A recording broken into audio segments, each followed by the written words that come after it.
everybody, it's me, Carrie Lynn, and today we're not technically going to cook. It's the fall season. A lot of people want to get out in this nice weather, and even in Texas, yes, we have nice days. It's been a little breezy and a little cool, and this weekend we have flea markets and things going on. So, seeing as it's the season, I've been making gift jars.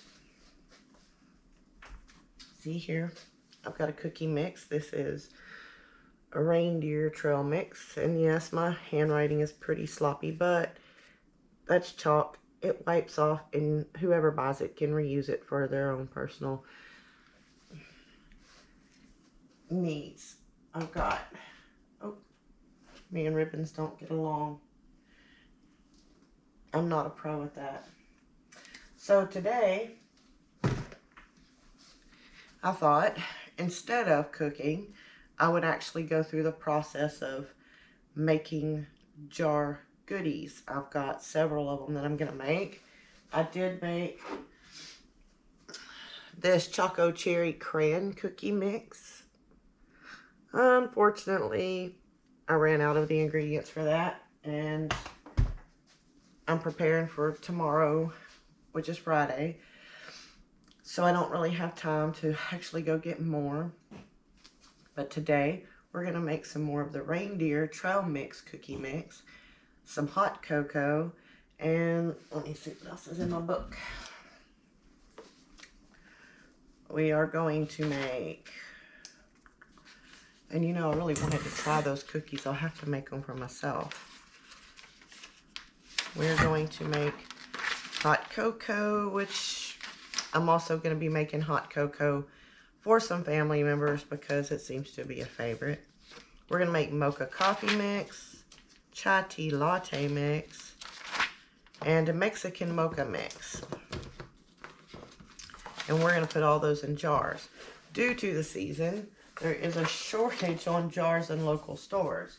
I managed to get the quart jars that I needed, but I had to go to Walmart.com to get the pint-sized jars for my cocoa mix and stuff. And thankfully, they'll be here today at some point, and I'll get to do the chai lattes and stuff on camera. Today, we're going to make a couple more of the Reindeer Trail Mix cookies. And we're going to use a couple of these to make the larger size of hot cocoa. I've already put these in my dishwasher and sanitized them, so they're ready to go. Making sure they're all dry. You don't want any moisture. We have oatmeal, we have pretzels, we have all sorts of things in here, but for them to keep on the shelf for a little while, you do not want moisture. And I know if anybody in my family is watching that, they're going to talk about the way I said that, but that's okay. Also, I'm going to go through my simple little decorations here. I don't really do a whole lot, but anything colorful and festive is... Take all these ribbons off.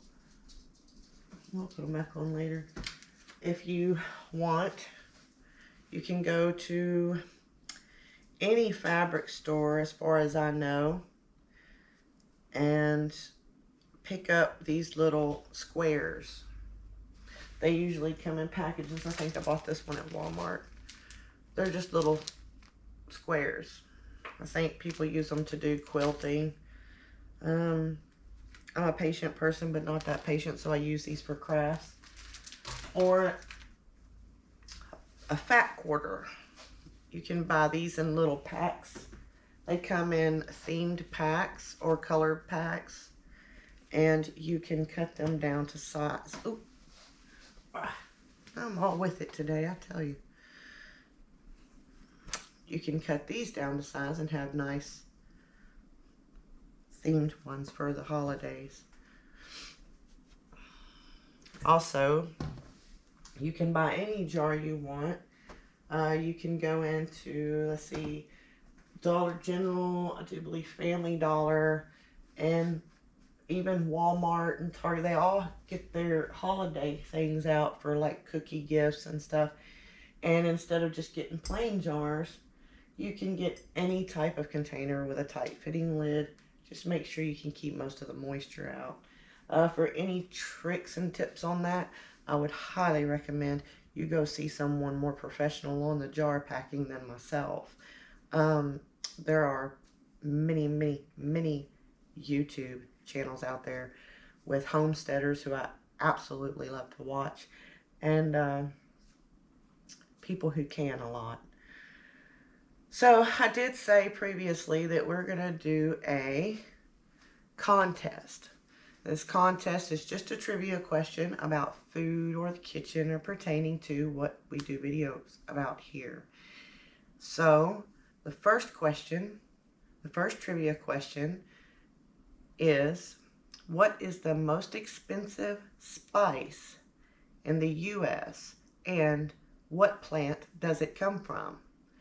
If you're the first person to answer that question, and it'll be in the description below, then you win a package full of little goodies. So I'll repeat myself again at the end of the video, so if anybody misses it, I'll post it and I'll repeat myself. So I'm going to get us ready and then we'll be right back. Okay, so you'll notice that when I'm doing stuff like this, and yes, I've been making them, so my bowl is still kind of yucky, but it's just all the same ingredients I'm going to use again. So I'm not going to clean this out until I'm ready to move on to the next one, because in this I'm using peanuts, and I've said before, and any peanuts will work. I don't want anybody saying I was favoring anybody. So my son, my 8-year-old son, is allergic to tree nuts, but because of his allergy, we tend to keep him away from all nuts, even bush nuts like peanuts and so on and so forth. So whenever I'm making things like this, because I do love almonds and I love pecans, I'll be working with those later. He's highly allergic to pecans, which is crazy for a Texan because that is our state tree. But he's allergic to all the tree nuts pretty bad. So when I use things like that, I make sure that I wipe down everything before I step into the next one. But when you're making gift jars, it's always best to stick with one recipe at a time. And when you're done with that recipe, wash everything. Or if you have multiple spoons and things like I do, who all have their, assignments, just try your best to use the same things for the same things, or wash everything between recipes. That way you don't cross-contaminate. I do write on mine what the ingredients are that are in it, just in case anyone else has an allergy. Because when somebody asks me, sometimes I just go blank and I'd rather just have it there. But we'll go through all that later when I make labels, which probably won't be until later on. Okay, so I want to start with the first one, the Reindeer Trail Cookie Mix. Excuse me. I'm going to walk you through how I set up my process. So first, wait, I think I already have it in there. I do. I'm going to make a lot of this. So I'm going to use bowls, lots and lots of my mixing bowls. These have lids, so if I want to stop for the day, I can take my lid and put it on there, and I'm good to go. I don't have to put it back in my flour bin. So the first thing we're going to do, and yes, this is a recipe, so pay attention. We're going to take, I want to show you this, as I want to teach people how to do things that don't already know how to do it. I just use one of these. They're just little scrapers that you get in the baking aisle. Instead of using my hand, which sometimes messes up, I'm going to overfill my flour cup and lightly graze it off until it's even. And that is how you get a half a cup of flour. Most recipes are pretty specific when it comes to flour and salt and baking powder. So you always want to try to get it as close to the exact amount as possible. All right, so next we're going to do a half a teaspoon. That's the one, TSP, half a teaspoon of baking soda. It's not just for putting in your ice box, guys, or brushing your teeth. You actually cook with this stuff. Note, it says baking soda. We're going to get that out. In order to flatten something like that, all you have to do is go even with the box. Oh, that wasn't in view, so we'll do a redo. So I'm going to scoop it out, and it's all bumped up. I'm going to drag it along the side of the box and make it even. And then I'm going to dump it in, and I'm going to put it back in order. I'm keeping all my spoons, all my cups in order. Next, we need 1/4 teaspoon, TSP, of baking powder. So 1/4, or as my husband would say, that's a quarter. Actually, he says it better because he has an English accent. So now, when you're doing baking soda, baking powder, there's a lip on it. And that lip was put there on purpose to scrape it off and make it even. I don't think anybody else got that memo, so pretty much you get that with baking powder. Okay, we're gonna, now I've put some table salt, just table salt, in a little bucket because it makes it easier to do. You can literally shake salt to make it even.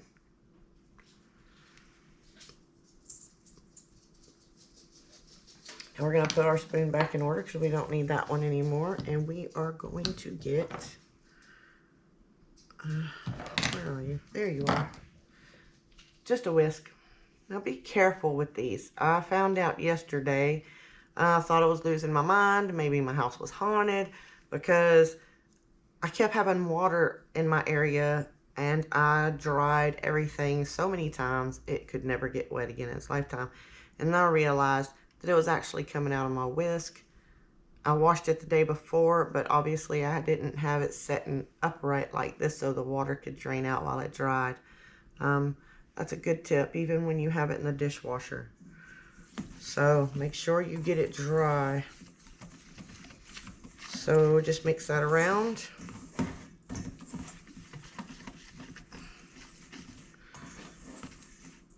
Make sure that all those ingredients, you know, one thing I learned a long time ago was that the things that you add into your flour, the dry ingredients that you add, each of them plays a role. And when you're making it, you want them to be evenly distributed. We're going to set that aside, and there's your flour mixture, which is a 1/2 cup of all-purpose flour, a 1/2 teaspoon of baking soda, 1/4 or 1/4 teaspoon of baking powder, and 1/4 or 1/4 teaspoon of salt. We're going to set that aside. Next, we're going to be working with some brown sugar. And I've actually been a little excited because, like I said, I'm really hoping to reach people who want to learn how to cook. And terms can be quite tricky or confusing, and people have different variants of what those terms may mean. I grew up cooking. I had a 2-egg cake in the fair almost every year for a long time. And one of the things that I'm grateful that I understand is packing. When you're using brown sugar, you use it 3 different ways. You put it in there and you don't pack it, leave it loose. You just toss it in up to the measurement that you need. That's just brown sugar. Don't pack. Then there's pack light, which means you take your spoon and you just give it a good little tap to make it even. Just give it a little tap, nothing special, and it's even. Now how you know you've packed it light is because it still comes out pretty easy. Breaks up pretty easy. So when it says pack lightly, just take a little spoon and tap it in there. We're gonna do 3/4 a cup of packed brown sugar. Now it says packed brown, so it wants me to pack it, which means I'm gonna take my spoon or a blunt object and I'm gonna press it down as evenly as I possibly can. And when you pack it that hard, it doesn't just come out right away when you turn it over. Oop, I bumped it. I apologize. And then I can actually pick it up and put it right back in there because that is not going to come apart as easy. The more you pack it, the harder it's going to be for you to get it out. All right, so where are we? We're at 1/4, so we're going to keep going. I do this in intervals because you're not really packing it. If you pile a bunch on top, it could take forever. It really could. Because the middle won't get as good. We're almost there. So this can be considered a meditation or relaxation. It depends on how you look at it. Personally, I think sleep is the best meditation that anybody my age can get after having 5 children.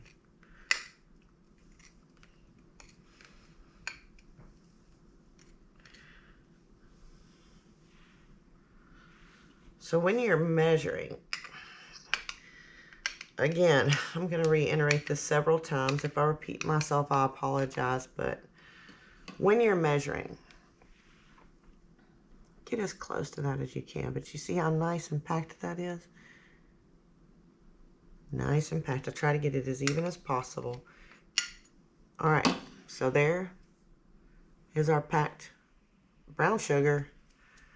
3/4 or 3/4 a cup of packed brown sugar, and we're going to set that aside. So now we have our flour mixture and our brown sugar. Next on our list is to wipe the brown sugar off of here before I have sticky stuff all over me. Next on our list, I don't have my, oh yeah I do. If y'all are wondering what I'm always saying, my trash bucket, I have this bucket I always keep near. I know I need to wash this one out. I used it this morning. And instead of having to run over to my trash can every 5 seconds, I just chunk what I need in there. Crumbs, paper towels, garbage, whatever. Just chunk it in there and then I throw it all away at one time or when it gets full. Sometimes I put a Walmart or Kroger or Brookshire bag in it. That way all I have to do is lift out the bag and just throw it away.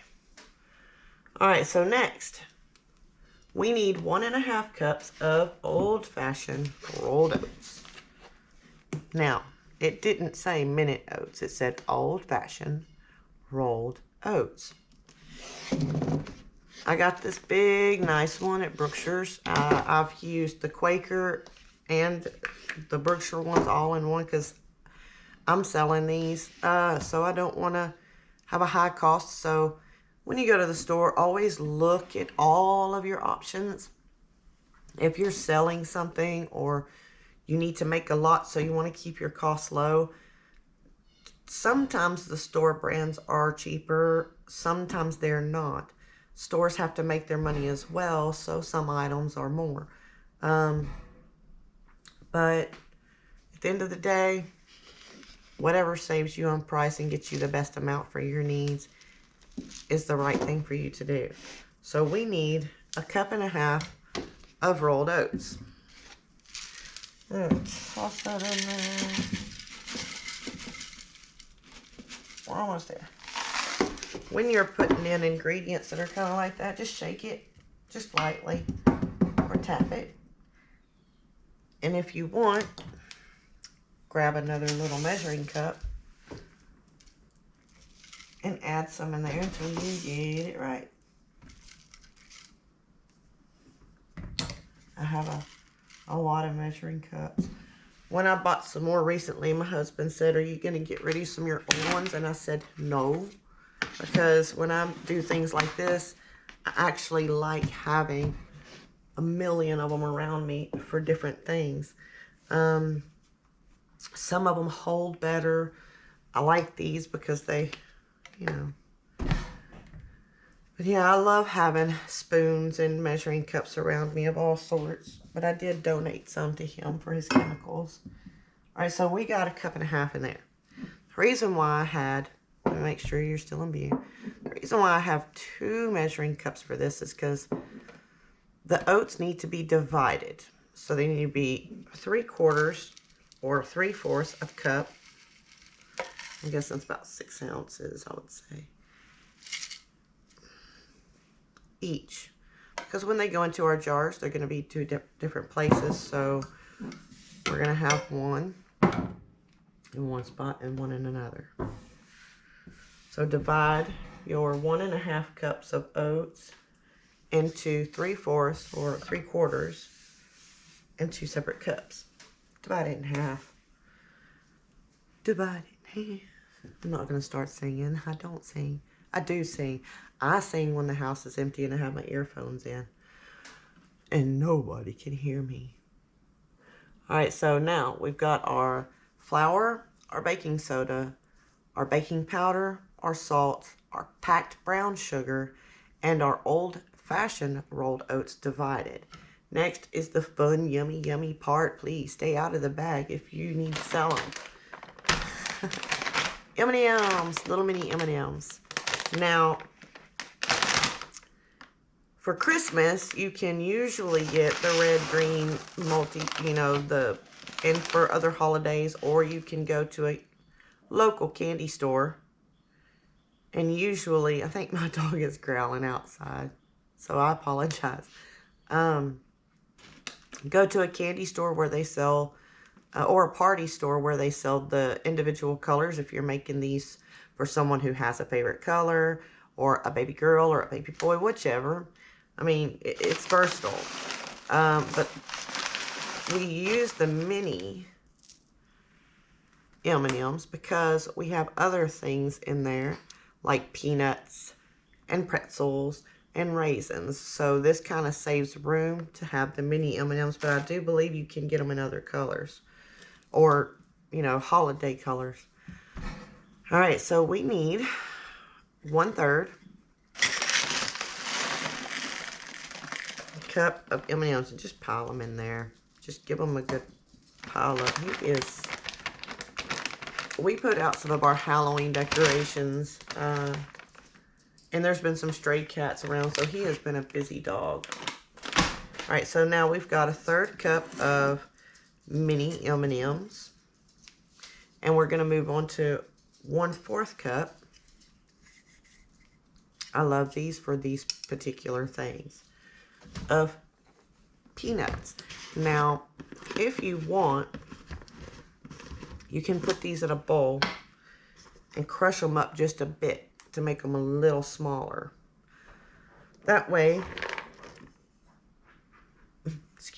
that way you can have them more spread out evenly. That was such bad grammar. That way you can have them spread out a little more evenly throughout the cookie mix. If you're making these for yourself, or you want to give it a try for yourself before you hand them out as gifts, or you just want to keep some in there, I guess the best thing to do is trial and error. If you don't want peanuts, you can add a few more of the raisins and the M&Ms, or bigger M&Ms. If you don't want M&Ms, just leave those out, or use little mini chocolate chips. He's digging a hole in his little couch. Sorry.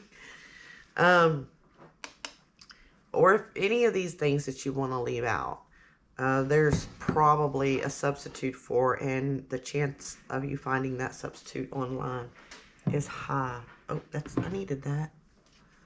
Not yet. Wait, where's my pretzels? My pretzels disappeared on me. There they are. Okay. So I had made some trail mix, not trail mix. Oh, here we go. Time for me to start babbling like a crazy idiot. So yesterday I made some Chex Mix, and I had bought the pretzels that, you know, are, well, normal pretzel shape. And then when I started making this recipe, you have to crush them lightly. And I realized, oh my goodness, some of them are just weird, and I wouldn't want that in a cookie. So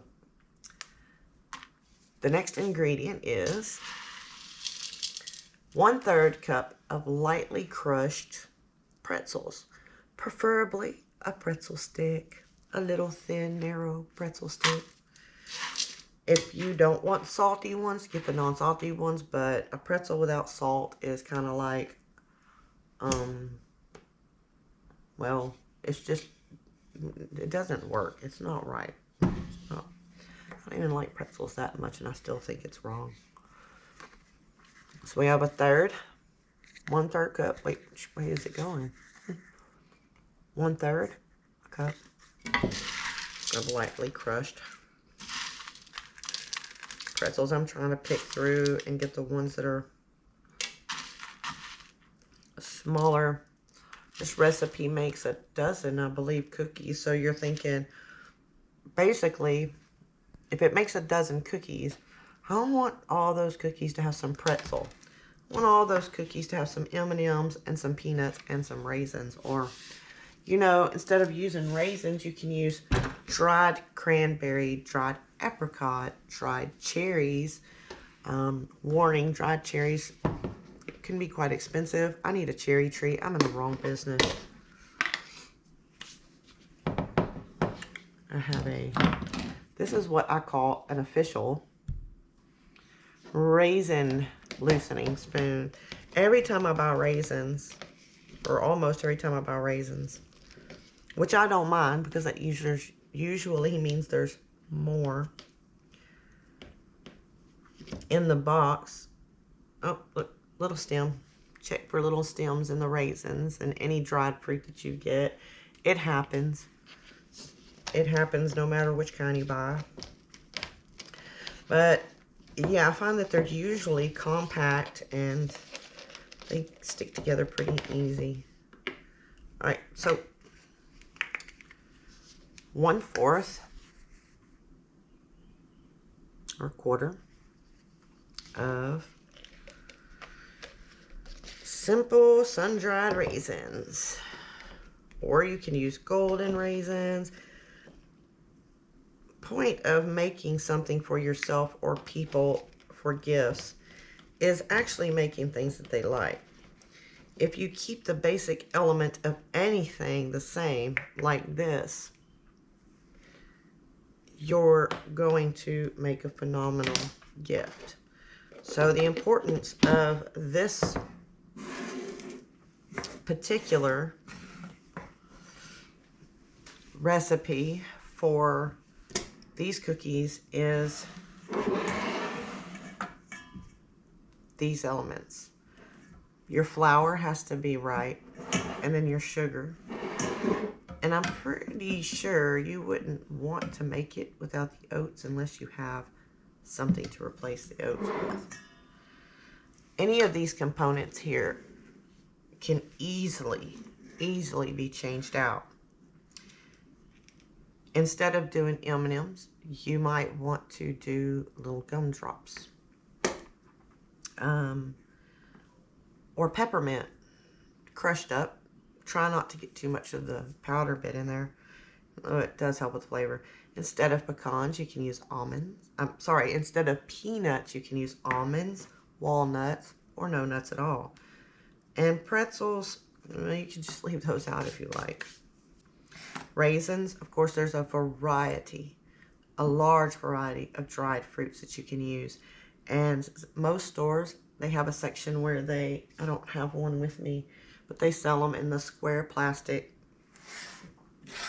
things as well. They have, I mean, you could probably change up these 3 things here and make a banana bread type cookie with oats. All right, so next, it's time to jar. This is called a jar funnel. Maybe you've seen them, maybe you haven't, but this funnel is what gives people who can and jar things the ability to do it properly without making a mess. So I'm gonna get my jar and stuff ready, and I'm gonna sneeze, and I'll be right back.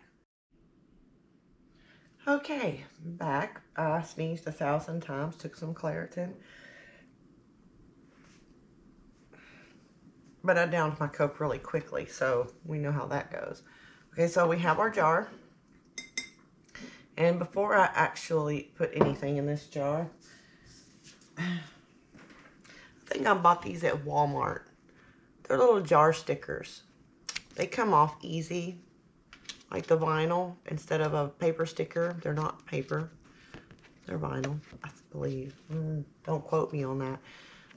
And you can get these. I actually got these with some of my storage containers. But they're just chalk marker. I'm trying to find it on the dang camera and I can't.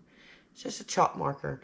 You can write on these whatever you want and put it on your jar. And when somebody buys the jar, or if you're using it at home, if you want to use it for something else, you don't really have to keep doing that. Just wipe it off and use it for something else. I really don't know. I would have to look. Let me look right now while I'm thinking about it.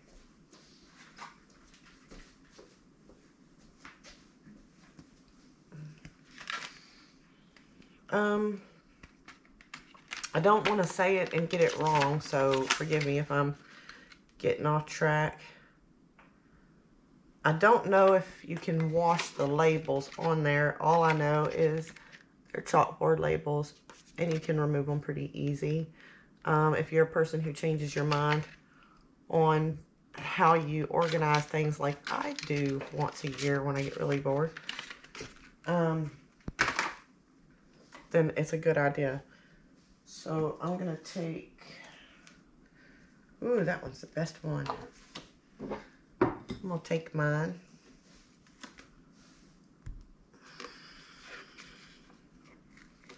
It's not just coming off either. I think you have to use a wet towel or something to do it. I am not like great at this, but hey. I'm going to put it down here just a little. Press it on pretty lightly. Carrie Lynn's Kitchen. You know, I used to not go by that because it's kind of cliche in Texas to go by your first and middle name. But a friend of mine started calling me that, and then it just caught on. And my husband, he really, really, really loved it. So it's pretty much caught on. And I use it quite a bit for everything. I mean, you have a middle name, you might as well get some use out of it. Okay, so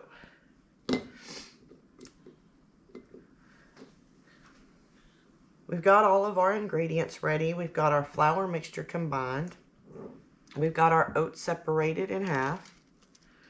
So now we're going to start layering.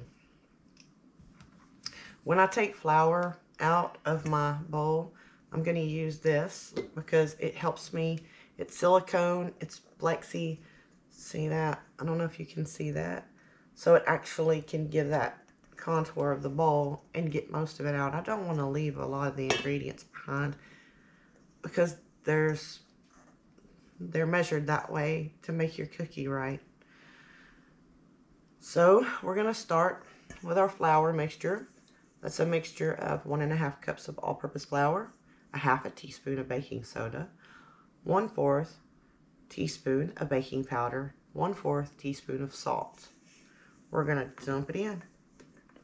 Try your best with your little, whatever you have. It can be a cupcake, icing cake, spatula, anything that helps you control what goes, where your flour mixture goes, so you're not poofing it all over your table. And we're going to set that over there. Normally when I make certain things, like when I get ready to make the hot chocolate recipe that I've done is for a 1 pint jar. I double it, but things like cookies, well, you can double it all you like, but if you're going to put it in separate jars, I don't recommend making more than one at a time. So if you're only going to put it in the quart jar, like the recipe says, make it individually. I'm going to shake that. I'm just trying to get it even on the bottom. Now, as we do each layer, I'm going to take the back side of my whisk and lightly tap it. If you tap it more than lightly, it's just going to poof up everywhere. I just want to try to make sure that it's got an even layer, something a little pretty. See, not much on that one. All right, next, we're going to dump in. That's packed. We're going to, at some point, dump in. Where is my... I'll use that.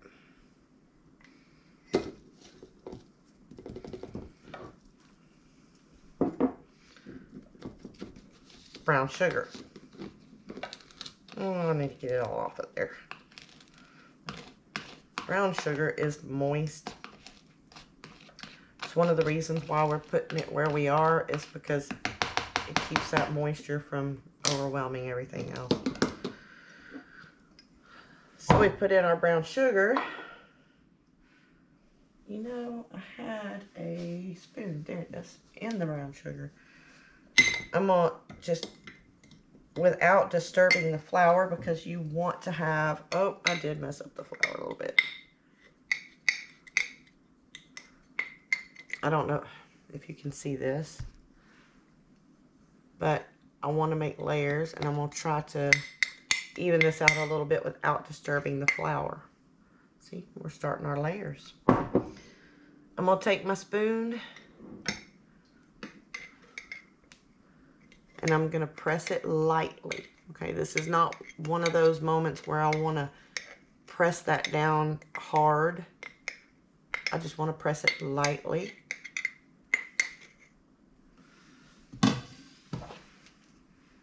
And you can use the back of your, anything with a blunt end on it. You can just tap it until it's nice and even.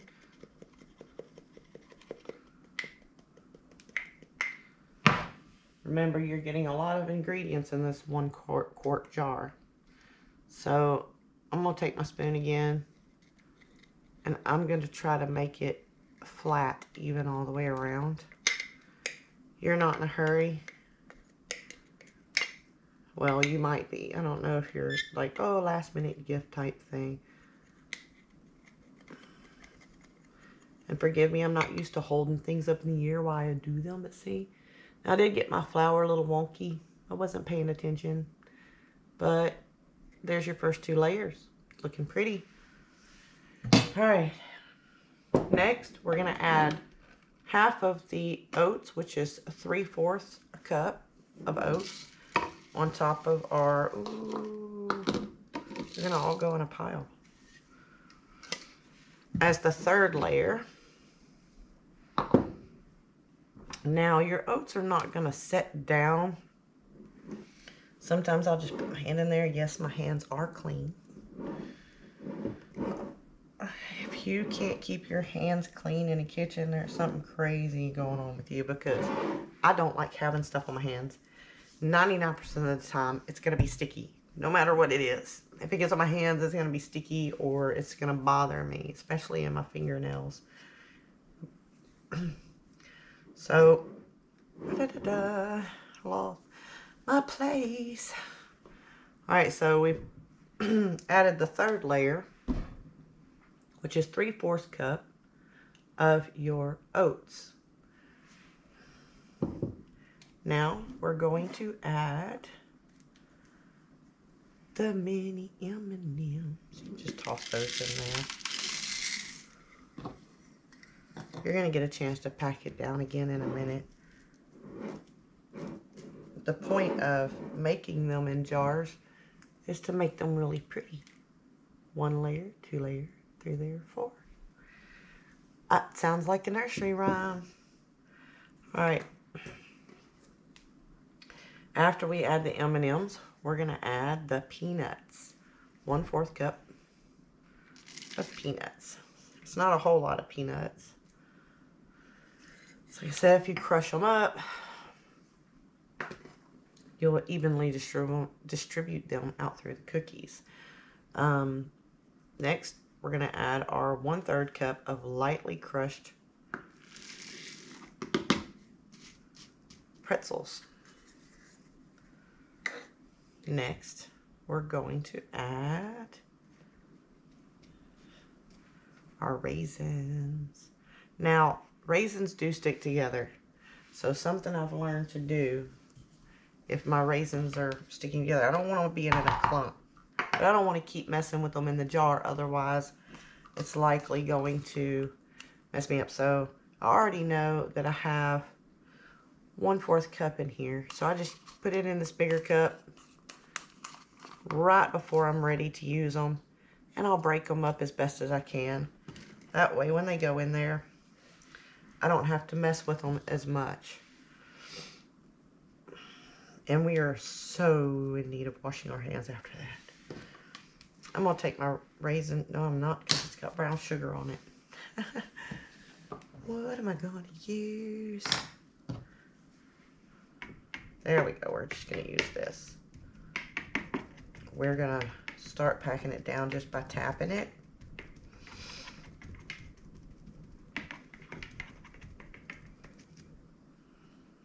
I'm tapping it quickly so that I don't actually get any on the spoon. I don't want the raisins sticking to the spoon, so I'm like, if they do, instead of picking it up and dropping it off, all you got to just kind of just twist it, and usually they'll come off. Oh, isn't that looking pretty? Now let's see if we've made enough room. And the last thing that we're going to add is the second half of our rolled oats, another 3/4 cup.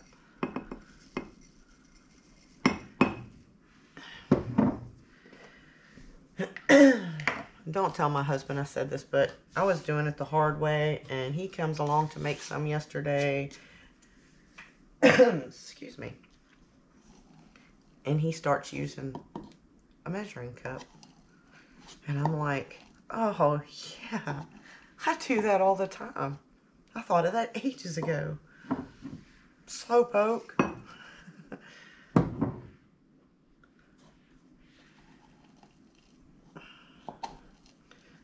So yeah, when it comes to some things, it really is trial and error, even for people who've been doing this a long time. I am looking for something particular, and I don't remember what it was. So moving along, moving along. Get all that back in there. Nope, nope, that's not gonna work.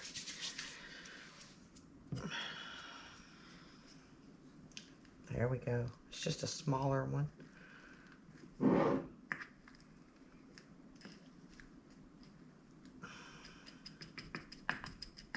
Tap it down. You want all your oats to fit right to the top. All right, so here we are. We have all of our layers. Flour, sugar, oats, M&Ms, peanuts, crushed pretzels, raisins, and more oats. Isn't that pretty? You know, sometimes you look at this stuff and you're like, wow, I could never do that. Well, it's actually pretty easy. Since I'm selling these, and I bet I've lost my pen or just misplaced it somewhere, because nothing's going to just go smoothly. It's just not how it goes. So what I like to do when I'm selling these is I like to put the date that I made it on. Before I actually sell them, I'll look up how long this will last in a pantry, and I'll write it on my ingredients label and on my directions label. Okay, today's the 23rd. I'm just using a permanent marker. It's easily wiped off of these lids, and underneath it I'm going to say packed on date.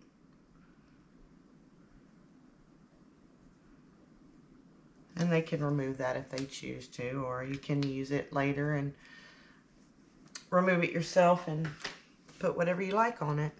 Something new, a new date. Alright, so now we're ready. I'm all dry. There's no moisture. And now is the fun part. It's already difficult for me, but today it's going to be more difficult because I'm trying to do an old video.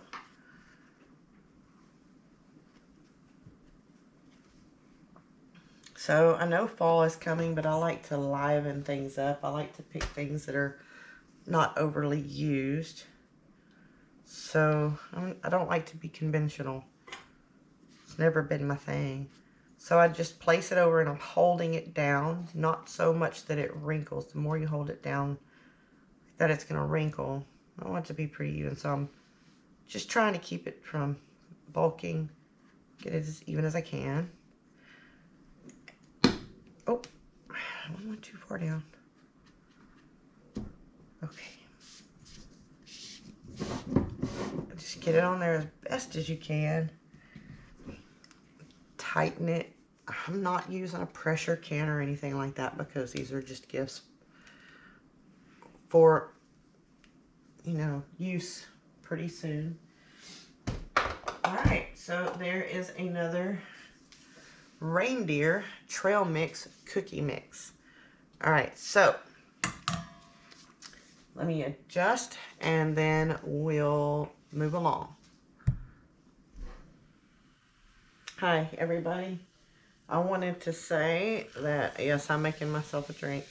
A Coke, just a Coke. I just wanted to say that I apologize.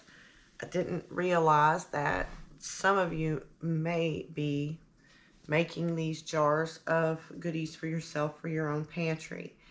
Either way, the one major thing that I left out for the Reindeer Trail Mix Cookie Mix is the ingredients that you'll need to make it and the directions on how to make it. So I'm going to leave it in the description below, but I'll go over it now. For the Reindeer Trail Mix Cookie Mix, additional items that you're going to need to make the cookies are a half a cup or 1 stick of unsalted butter softened. You'll also need 1 egg, 1 teaspoon of vanilla, and 1 whole jar of Reindeer Trail Mix Cookie Mix. Have it all nice and neat here in my homemade cookbook. Preheat your oven to 375 and line your cookie sheets with parchment paper. If you have non-stick cookie sheets or you would prefer to use a spray, you can do that as well. Beat the butter in a large bowl with an electric mixer at medium-high speed. until light and fluffy. Beat in your egg and your vanilla. Your mixture might look a little curdled, but that's okay, it's supposed to. Then you add the contents of your jar. Beat on medium-low speed until a soft dough forms. Measure dough by 1/4 cupfuls and roll into small balls. Place 2 inches apart on prepared cookie sheets. Flatten slightly. That means just give it a little slight flatten. You want them to be a little bit fudgy. Bake 16 to 18 minutes or until edges are golden brown. The center will still be a little soft. Cool on cookie sheets for about 10 minutes. Transfer to wire racks to cool completely. To store them, use an airtight container of your choice. So again, I apologize for not saying that at the end of the video, and hope you all have a wonderful day. And for all the ingredients and instructions on these Reindeer Trail Mix Cookie Mix, please look in the description below. Thank you. Have a great day. Oh, I'm not in view like I thought it was, but there we go. All right, so trivia question. What is the most expensive spice in the U.S. and the world? And what plant does it come from? And if you answer first correctly, here's the gift box. It's just waiting for an address.